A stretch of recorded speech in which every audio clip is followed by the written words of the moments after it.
Hey, Bradley Beal, I can't remember. How did you feel about being snubbed for the All-Star again? I'm a little pissed off about it. Oh, yeah. Well, good news, buddy. You made one of my All-NBA teams. Because All-NBA is not about how crappy your team is, it's about you. This isn't All-Star or MVP. That's a good thing for Bradley Beal, but a bad thing for some other players.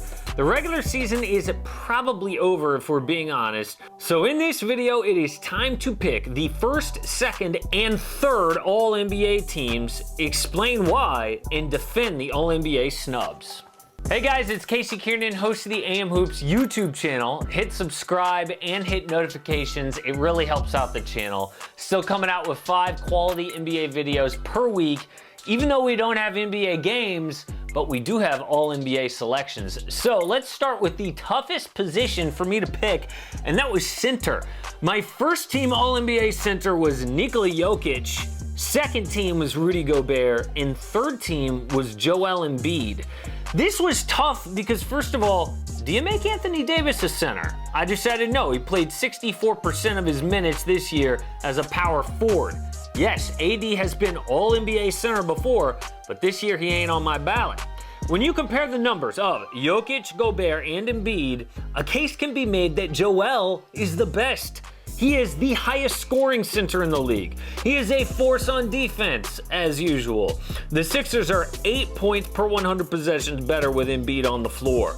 But as great as he is, those numbers actually dipped from last year when he was second team All-NBA.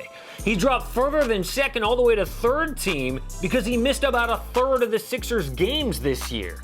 Jokic, on the other hand, played every single game for Denver, and after a slow start, he was the best player on the third best team in the West. He had 12 triple-doubles in just 65 games, which tied his career high for triple-doubles set in 80 games. He had a 47-point night to go along with his usual eye-popping assists as the best passing big man in the NBA. Rudy Gobert's season will not be remembered by any stats, probably by some microphones instead. But this year was great statistically. His 13.7 boards per game was a career high. He shot nearly 70% from the field, the best for anyone shooting at least 6 times a game. So if Jokic and Gobert are both elite statistically, then why is Jokic first team All-NBA? For me, the tiebreaker was the fact that his team goes to him in the clutch, and he comes through. Jokic hit 4 game-winning shots for the Nuggets this season. Jokic, put it up. The Nuggets MVP deserves a back-to-back first-team selection. And if that's true, who needs to show up in shape, really? Next up are the guards. My first team All-NBA guards are James Harden and Luka Doncic. Second team is Damian Lillard and Ben Simmons. Third team, Bradley Beal and Chris Paul. I battled putting Damian Lillard first team over Luka Doncic because Dame has had an unbelievable year. He's scoring 28.9 points and 7.8 assists per game.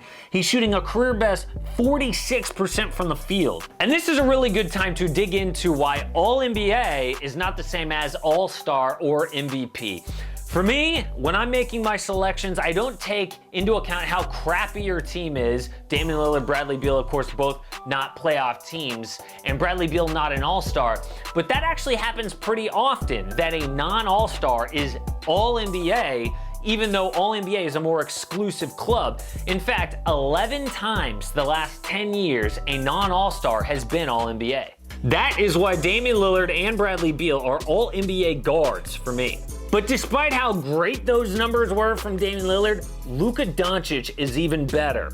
Luka runs the #1 offense in the NBA. He is scoring the same amount of points with even more steals, assists, and boards per game than Damian Lillard, plus a better offensive and defensive rating. Luka will be a superstar very soon if he isn't already. And the fact that he's first team All-NBA at 21 years old is ridiculous. And James Harden can be considered one of the best because, you know, this is the regular season. He'll lead the league in scoring for a 3rd straight year. Bradley Beal is just behind him at 30.5 points per game. Beal is one of those non-all-stars who does make All-NBA. Since the snub, he's lit the league on fire. He's also on a career-high 6.1 assists per game at an efficient 46% from the field. He's got subpar defense, and that is why I put him on my third team. Speaking of defense, Ben Simmons is the best defensive guard in the league. He carried the Sixers while Embiid missed all those games, and while he still hasn't started shooting yet, dude is elite at everything else. This year he has created 21.4 points off of his assists, by far number one on the Sixers. He contributes in so many ways. People are so focused and they just stare at the fact that he doesn't shoot threes. They miss the fact that he is elite at everything else. I mean, he is one of the few two-way players in the NBA. The last All-NBA guard spot went to Chris Paul. He has been revitalized in OKC.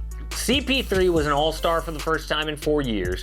He also makes an impact on both ends of the floor. And while his offensive stats are not career highs, about 18.7 assists per game, he steps up in the clutch. Like Nikola Jokic, CP3 is invaluable when the stakes are at their highest. CP3 leads the league in clutch points. This would be his 9th All-NBA team. That puts him right behind greats like Larry Bird, Magic Johnson, and David Robinson. And lastly, let's break down the forwards. The first team was the easiest position to pick, obviously, Giannis, Antetokounmpo, and LeBron James. Second team, Kawhi Leonard and Anthony Davis. And third team is Jayson Tatum, and Bam Adebayo gets the final spot. Giannis and LeBron were 1 and 2 in the MVP race. My MVP, LeBron James. You can see why on the video linked above, but they are both first team forwards. It is seriously, though, a basketball tragedy that Kawhi Leonard is not first team All-NBA this year. He's scoring more points than ever at almost 27 points per game. He's making more threes than ever at still above a league average rate. The one knock on him has been facilitating. This year he's averaging 5 assists per game, easily a career high. Kawhi kills it in advanced stats too. He's top 4 in win shares per 48 minutes, box score plus minus, player impact plus minus, and on-court net rating. The only thing that took him out of MVP and first team All-NBA was missing 20% of the season with injury management. The bottom line, though, is this was the best regular season in Kawhi Leonard's career, despite having that injury management. And that's saying a lot for a guy who many believe is the best player in the NBA, and it's why the Clippers are my pick to win the NBA title if the season does come back. The other second team All-NBA forward was Anthony Davis. He's right up there as the best two-way player in the NBA next to Giannis. AD was second for me, in fact, in Defensive Player of the Year. In year 1 as a Laker, he averaged about 27 points, 9 boards, and 2.5 blocks per game. Also, the way he's scoring is a career highlight for AD. He's 17 for 39 on corner threes. That's about 44% in 55 games. And he's 85% from the line, also a career high. Jayson Tatum leads the third team, and this was his breakout year. Not only did he make his first All-Star selection, but he took a giant leap towards superstardom. He also is a true two-way player, and he's been the best player on the Celtics, including an insane switch he flipped after the new year. Tatum averaged about 27 points, 3 assists, 7 boards per game, shooting 48% from the field and 43% from 3 after the new year. That is insane. My last forward spot goes to Bam Adebayo of the Miami Heat, another guy who's taken a big leap forward this year. That's been sort of a theme here with Luka Doncic, Jayson Tatum, and now Bam. In fact, he's my most improved player this season. Technically, he's a center, but I put him at forward on my ballot because he played 58% of his minutes at forward. Bam was a first-time All-Star too, who will be on the all-defensive team as well. He's scoring over 16 points per game, while more than doubling his assist to 5.1. It's not quite Nikola Jokic territory as a passing big man, but he's getting up there. He's averaging over a block and a steal per game, and really his defensive impact lies in his versatility. Bam is one of the few players in the NBA who consistently defends all 5 positions. All right, now I want to address some of the All-NBA snubs that I know are lighting up the comment section right now. And the first one is Russell Westbrook. Look, I know he had that 2-month stretch where he looked like the best version of Russ we'd ever seen when he stopped shooting threes.